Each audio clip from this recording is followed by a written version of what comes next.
le futur. Après le bug de l'an 2000, la civilisation a été éradiquée.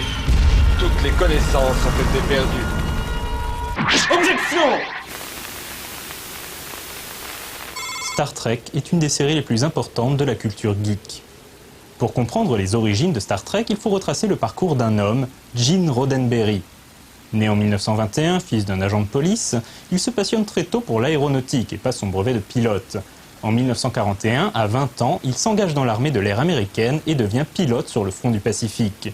Il participe à 89 missions, reçoit 2 médailles et surtout, entre 2 missions, écrit des histoires qu'il fait publier dans les magazines pour pilotes. Après la guerre, il devient pilote civil pour la Pan American pendant quelques temps, jusqu'au jour où il découvre la télévision. C'est le déclic. Il quitte son travail de pilote et se rend à Hollywood pour proposer ses services en tant que scénariste. Malheureusement, cela ne suffit pas pour payer les factures. Aussi, il s'engage dans la police de LA.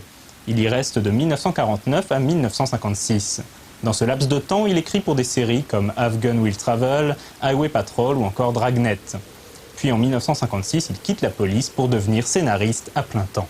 Très vite, Roddenberry tente de pitcher aux chaînes de télévision des séries télé dans lesquelles on retrouve les thèmes qui lui tiennent à cœur. Ainsi, il créera au début des années 1960 The Lieutenant, une série dans l'univers militaire dans laquelle on retrouvait entre autres Leonard Nimoy, Nichelle Nichols et Majel Barrett. En 1964, il tente de vendre à la NBC un concept de série entre le western, les voyages de Gulliver et le space opéra à la Buck Rogers. Ce concept sera acheté par la maison de production Desilu, qui financera un pilote pour $1,5 million baptisé La Cage. On y retrouve la plupart des ingrédients de Star Trek, le vaisseau Enterprise, le Vulcain Monsieur Spock, interprété par Leonard Nimoy, et des aventures sur des planètes étranges.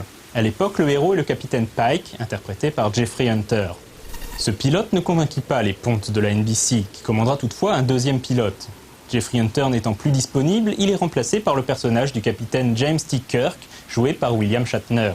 Cette fois, ce sera la bonne et Star Trek commencera en 1966.